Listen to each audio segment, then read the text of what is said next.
Karunagappally gym Santhosh കൊലക്കേസിൽ പ്രതികളെ വയനകത്തെത്തിച്ച് തെളിവെടുക്കുകയാണ് ഇപ്പോൾ.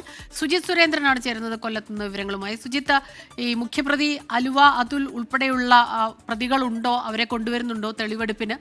21 ദിവസത്തിന് ശേഷമാണ് അലുവ അതുലിനെ കസ്റ്റഡിയിലെടുത്തിരുന്നത്. അപ്പോൾ ഈ തെളിവെടുപ്പ് ഏത് രീതിയിലാണ്? ഈ നാട്ടുകാരവിടെ പ്രതിഷേധമോ ആ രീതിയിൽ വല്ലതും ഉണ്ടോ ഇയാൾക്കെതിരെ?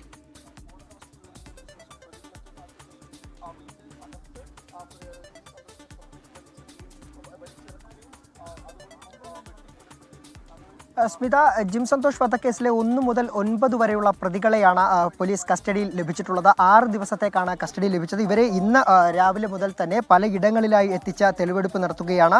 ആദ്യം എത്തിച്ചത് ജിം സന്തോഷിന്റെ വീട്ടിലാണ്. ഇവിടെ എത്തിച്ചപ്പോൾ പ്രതികൾ എങ്ങനെയാണ് കൊല നടത്തിയത് എന്നതടക്കമുള്ള കാര്യങ്ങൾ വിശദീകരിക്കുകയായിരുന്നു.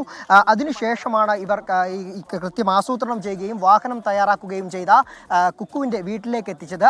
അതിനുശേഷമാണ് അവിടെ നിന്നും പ്രതികളെ ഇപ്പോൾ വാഹനം ഉപേക്ഷിച്ച് ഇവർ ഇനോവ കാർ ഉപേക്ഷിച്ച സ്ഥലത്തേക്ക് എത്തിയിട്ടുള്ളത്. ഇപ്പോൾ ഇവിടെ എത്തിച്ചാണ് ഇപ്പോൾ ഇവർ കൃത്യങ്ങൾ എങ്ങനെയൊക്കെയായിരുന്നു എന്നുള്ള കാര്യങ്ങളൊക്കെ തന്നെ വിശദീകരിക്കുകയാണ്. ആ ദൃശ്യങ്ങളാണ് നമ്മളിപ്പോൾ കാണുന്നത്.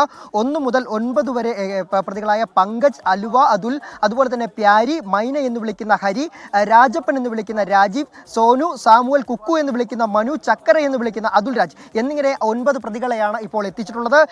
ഇവരെ മാർച്ച് 27 പുലർച്ചെ 2 മണിയോടെയാണ് സന്തോഷിനെ ഇവർ ആക്രമിച്ച് കൊലപ്പെടുത്തിയത്. പ്രതികളെ ഈ സന്തോഷിന്റെ വീട്ടിലേക്ക് എത്തിച്ചപ്പോൾ സന്തോഷിന്റെ അമ്മ അലമുറയിട്ട് കരയുന്ന ഒരു രംഗമുണ്ടായി. വളരെ വൈകാരികമായ രംഗമായിരുന്നു. ആ സമയത്ത് പ്രതികൾക്ക് യാതൊരു തരത്തിലുള്ള ഒരു ഭാവഭേദങ്ങളും ഉണ്ടായില്ല എന്ന് മാത്രമല്ല, സന്തോഷിന്റെ അമ്മയെ പരിഹസിക്കുന്ന ഒരു സ്ഥിതിയും ഉണ്ടായി. അപ്പോൾ തന്നെ അതിനുശേഷമാണ് ഈ സംഭവം ഇവരെ അകത്ത് ആ മുറിയിലേക്ക് എത്തിക്കുകയും അവിടെ ഇവർ കൃത്യം നടത്തിയ കാര്യങ്ങളൊക്കെ വിശദീകരിക്കുവാനും തുടർന്ന് കുക്കുവിനെയും രാജപ്പനെയും സമീപത്ത് പിന്നാമ്പുറത്തേക്ക് എത്തിക്കുകയും അവിടെ വെച്ച് ഈ രായപ്പൻ തോട്ടയെറിഞ്ഞ കാര്യങ്ങളൊക്കെ തന്നെ എങ്ങനെയെന്ന് പോലീസിനോട് വിശദീകരിക്കുകയും ചെയ്തു. അതിനുശേഷമാണ് ആ കുക്കുവിൻ്റെ വീട്ടിലേക്ക് എത്തിച്ചത്.